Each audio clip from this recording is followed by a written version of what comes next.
Hey people of the internet, welcome back.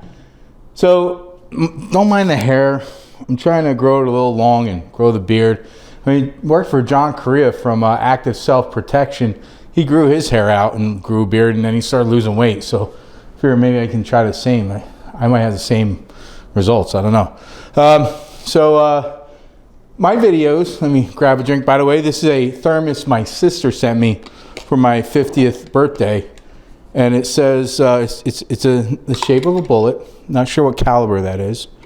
I could be used for other things, I guess. But on here it says best brother ever. And out of 7 boys in my family, that does mean something. So thank you, sis. It's kind of cool. Put it with my collection. Anyway, so the videos I make, if you notice, my videos are pretty raw. I'm not sponsored. I'm not doing this for money. I'm doing it because I like to have fun, explaining things and showing what I've learned over probably 30 years of being interested in weapons, and they're always changing. There's always new ones.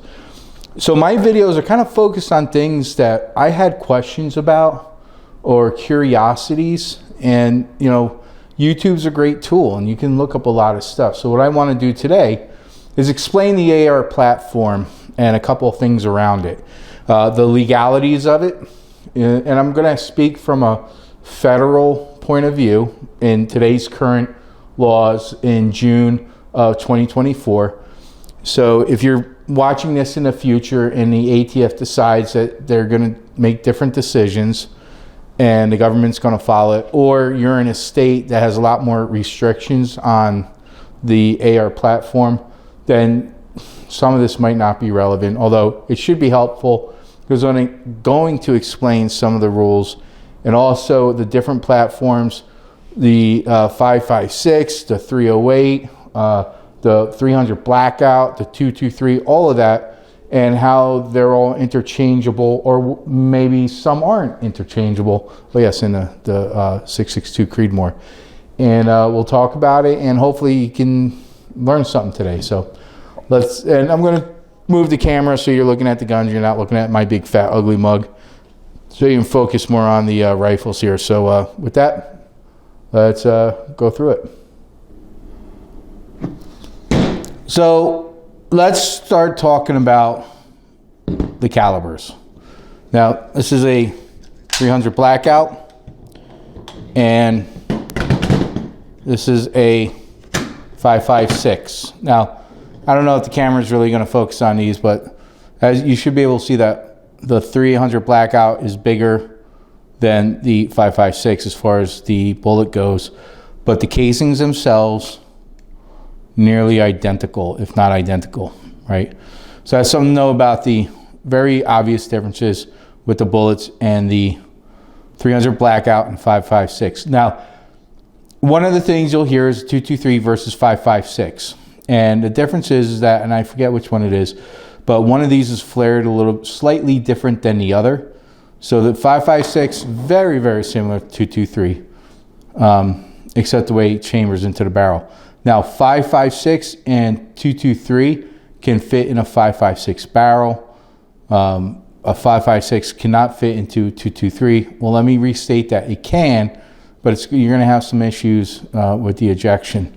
Now, the way it would typically work is this would go into the barrel there, sit nice and snug, and then you would have this bolt carrier group. Let's see, let's grab one over here. Then has the pin that sits here, would strike the back of the bullet. And this bullet would have to sit in a barrel nice and snug, and that's where this flaring up in the front comes into place. And there is a barrel called the, it's either a 223 Wild or just the Wild AR barrel, and that will take both 223 and 5.56. So if you really want to get the best out of your ammunition, 223 or 5.56, just get a Wild barrel and it should hold both. And then of course 300 blackout will not work in a 223 barrel, right? So let's talk about the one that's not really going to fit here at all, which is a 308. Let's see, I think this is the 308 lower, yep. So this is the 308. And the way the 308 works, it's just a much bigger bullet. Let's see, I didn't bring any 308 out here. But it's a lot larger than a 5.56 and a 300 blackout, the casing and everything. The barrel is a little bit wider, it's a little bit bulkier. The gun has a lot more mass to it.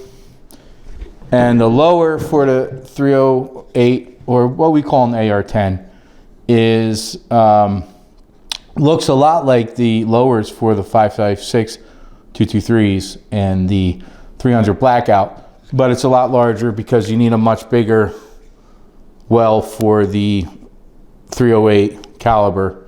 And of course, with the 308 caliber, 7.62. The difference between 7.62 and 308 versus 5.56 and 223 is that the 7.62 and the 308 are pretty much NATO. NATO calls the 308 7.62 by 51, and that's just a 308 round. They'll fit in both barrels, no issues there. The other thing is that the 308 or the 7.62 AR-10 lower will work with a what is it, 6.62 Creedmoor.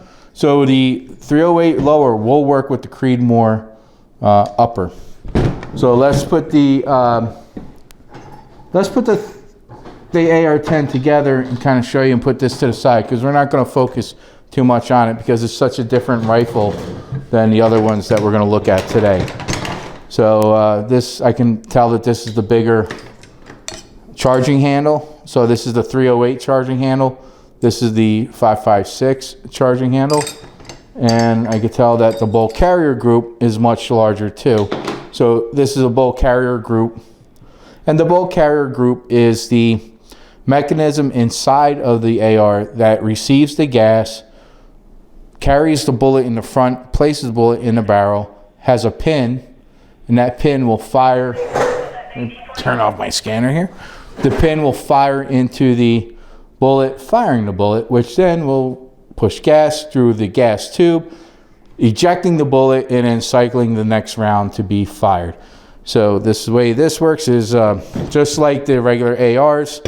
We will first place in the charging handle here, get that nice and seated. We will take the bolt carrier group, put that right on top of the charging handle, and it will slide very peacefully into the upper. Now once it's in the upper, just like the other ARs, pull out these pins and place it ever so steadily. Push the pins in, and I'm kind of doing this at a weird angle, and it's common practice to push the first one first, the one back there, and there we have an assembled AR-10. Much feels bulkier, feels heavier. It is heavier, and it does look bigger than your typical AR-15. So we'll put that one on the side there. All right, now let's take a look at the barrels. Well, actually, let's take a look at the uppers first and talk about some legal things. Gonna have some water. It is Arizona. It is very hot out here. We'll cut this out. Oh, thank you, sis. All right. All right, so let's talk about, let's do a countdown. 5, 4. All right, so let's talk about some of the legal things with the short barrel rifles and the stocks that are made for the disabled veterans or even non-veterans. By the way, I bought these plastic containers at Home Depot, and when I store my rifles, I store them apart. I keep one assembled, and at the end I'll show you the one that I keep assembled and why. But for now, these containers are great, keeping some of the hardware in there. Anyway, talk about the legal. These are regular stocks. These are AR bottoms, AR lowers, and They have the regular AR stocks on it. This one is actually one of my favorites. I forget what it is, probably Magpul or something like that.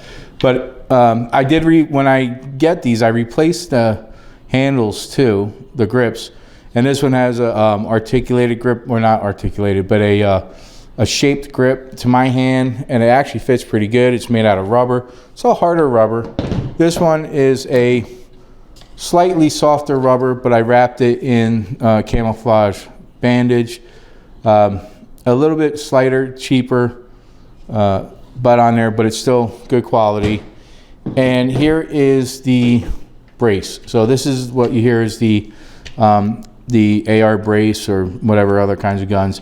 Usually first started being made by SB Tactical, which had these checked out by the ATF, and the ATF said these are totally legal. So this particular one I use for any of my barrels that are shorter than 16 inches, and that is the law. So when you have a barrel, this one is, I think this one's a 10 or 14. This would not be legal, because if I put this one on these lowers, this particular upper would be illegal. I would have to use it on the braced lower. Same thing with this. I think this is more. I think this is the 6-inch, and we'll talk about it at the end. So this is a 6-inch 5.56 upper. This is I believe a 10-inch 300 blackout upper. And we'll put these to the side and show you the ones that are fully legal. This is a 16-inch. I believe this is, it looks like a 300 blackout. So this is a 300 blackout upper. And if you notice, I'm looking down the barrel because I could tell by just the size of the hole in the barrel what size the bullet's going to be. So that's a 16-inch upper, 300 blackout. This can go on any one of these. And if you notice what I'm saying is the 5.56 and the 300 can go on any lower. This is a 5.56 upper. This is also 16 inches. Do I have that backwards? You know what? I think this is the 300 blackout. I can't tell. So, see, this is why it's important, and I'll show you with the magazines. I actually color code my magazines. This one says 5.56. This one says 300, and the reason is because these lowers will work with both 300 blackout uppers, 5.56 uppers, 223 uppers, and all the magazines are also, here's a 300 blackout. The magazines for 300 blackout and 5.56 are all interchangeable. Here's a 5.56. So you can put the 5.56 in there. You can put the 300 blackout in there. They fit fine. So the 5.56 magazines, well, let's not even call the 5.56 magazines. The AR, standard AR magazines will fit either 5.56 or 300 blackout. So if you do go to 300 blackout, you don't have to buy separate magazines. You can use your 5.56 or 223 if 223 is what you got them chambered in, with your 300 blackout. So here's another 16-inch upper. This is kind of more of a standard kind of upper. It doesn't have all the M-LOK stuff on, although it does have on this little thing. It's actually pretty light. These are all actually really light guns. I don't like to put a lot of crazy stuff on it. I'm not anti that, like on YouTube some people talked about it. I'm just somebody, I just like iron sights. That's just my prerogative. I like iron sights. I like lighter guns that I can move around easier with. Let's see, where did I have so on this 300 blackout, I got the foregrip, place for a flashlight, the Sig Sauer red dots, which, I find the Sig Sauer red dots fine. They're a few $100. No, they're not even a few hundred. I think they're under 200, and they work perfectly. Now for my 3 AR-10, this is a Sig Sauer, I forget the model of it, but that's like a $600 adjustable scope. So that's a little bit more. Is there a model number? Tango MSR. No, I don't know. I don't have my glasses on. What am I doing here? Why am I even here? What am I doing here? All right. So what I'm getting at is that whether it's 223, 556, 300 blackout, you can use the same lowers. You can use the same magazines. It's the uppers that make the biggest difference. You know, so that's why, you know, I don't have a problem storing all my rifles maybe in different safes in different places. I don't store them assembled most of the time because I like to switch up and change them. You know, maybe if I'm going to go out, I might want to shoot some 300 today, or, you know, maybe I want to throw on the old 5.56 upper and do some shooting with that, or maybe I'll mix them up and bring them both. Now, what do I sleep with? What's next to my bed? It is the, and I'm actually going to assemble this one. So this is my 5.56 upper. It's a short barreled upper. And okay, so let me explain this. When you have a shorter barrel in 5.56, this is the advantage of shorter barrel and 300 has over 5.56. When the powder burns in a full 16-inch barrel, the powder is going to burn all the way into that bullet exits, which means anything that's in here this is where a lot of the activity is going to get placed. The burn is going to happen in here. It's going to force bullet out at a higher velocity, at a higher speed. And the gun's not going to be quiet, but it's going to be quieter. With the shorter barrel 5.56, the burn it's only going to burn up to this point, and the rest is just kind of going to burn in the atmosphere, meaning that it's not in the barrel to push the bullet more. So it's going to be a lesser velocity, and it's going to be a slightly slower bullet. And because things are burning out here in the atmosphere, it's going to be a whole lot louder. Now, a lot of people talk about how they don't like 5.56 in a shorter barrel. And I would agree. If you're going to use 5.56 in an open field, or, you know, you're doing, even if you're doing close quarters, what I do is, this is my defense rifle. And if somebody breaks into my house, and John from Warrior Poet Society actually said it once, he wants the whole neighborhood to hear that there's chaos happening in his home. And I'm kind of the same belief. Now, I could throw a suppressor on this and have it help. Two things. I don't really like registering things with my name on it. Just a personal preference. But I also don't, I don't know. I'm all about the neighborhood hearing. If I have to start firing this thing at a threat, I want everybody to start calling the police. Especially if I get hit and I can't. You know, say I do get hit and I'm down for the count. I'm hoping one of my neighbors is calling the police saying, hey, my neighbor, I just heard a whole bunch of gunshots going off over there. And, you know, they're on their way. Now, the other thing about the short barrel, it's just easier to maneuver around my house. And like I said, it's my bed gun. If a threat does enter, you know, that pack of wolves that might come through my doggy door at night and try to attack me, I will want to be able to defend myself, being able to move around my house.